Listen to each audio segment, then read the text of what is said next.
Thank you. I want to share with you today a story about how I changed my name. And I hope that it inspires you to think about something you could change in your life too.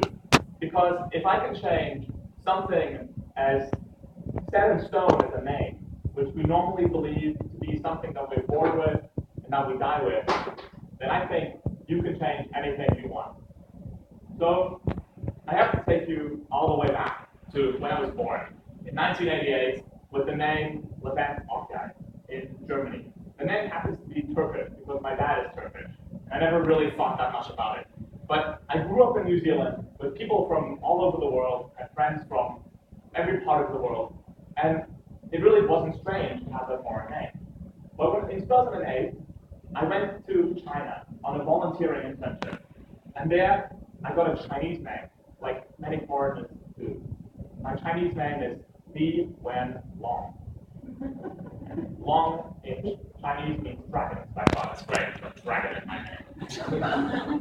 And when I came back to New Zealand, I realized something, which is I have a Chinese name and I have a Turkish name, but I'm not either of those things. Most of all, I feel like a New Zealander, but I don't have the New Zealand name.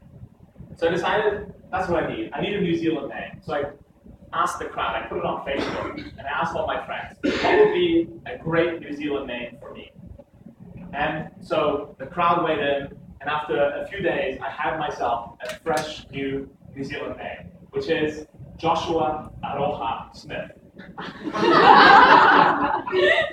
Now, Josh is the most common first name in New Zealand, and Smith is the most common last name. So I thought that's a good start. That sounds really New Zealand. And then Aroha is a Maori word which means love, and I chose that to make it a little bit exotic. but most of all, because then I could go up to girls and say, "Hi, my middle name is Love." In retrospect, that was a terrible idea. It never worked once. But now I had a New Zealand name, and I was applying for jobs in New Zealand, and I read a study that was done in the UK that showed that if you apply for a job with a foreign name, you get less callbacks. So I thought, okay, I don't want to deceive people. I'm not going to put a whole fake name on my CV, but I'll just put Josh in front of my real name. So I wrote on my CV, Josh Levent Hotel. And I sent that off to lots of companies, and I got a lot of calls back. And I thought, great, this works. And I didn't really consider this to be I didn't think about changing my name. Actually, it almost happened slowly by accident. The next step, what happened was I got a job in Wellington. I moved to a new city. I made new friends, and I thought, well, I had Josh on my CV. I might just, keep using it. And at first, the people that I already knew, who knew me as Levent, when I would introduce myself as Josh to other people, they would say, "Don't listen to him, he's crazy. His name's not Josh, it's Levent. Call him Levent, that's his real name." But over time, as I met more and more people got used to calling me Josh. And at first, it was confusing for me, because I would be doing something and someone would shout, "Josh, Josh!" No response. I hadn't stepped into my identity yet. But then, in 2012, I started freelancing. I had to make myself a website. I thought I needed a personal brand. So I thought I need to, I like the name Josh. I'm using it now, but Josh Levent, okay, is a bit long. So I just shortened it to Josh Levent. And I put that on my website. I started using it. And I still thought of my real name as being Levent, okay. But I had this new brand that I was using. And then I applied for new jobs in 2012, and I ended up coming to Switzerland to work there. And I used the name Josh Levent.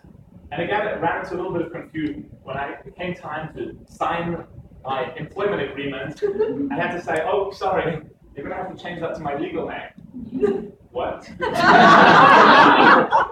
Yeah, you see, Josh Levent is not my real name. My real name is Levent, okay.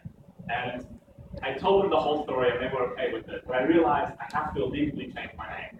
So I'm a German citizen, and so I went to the German government and I said, "I'm here to change my name."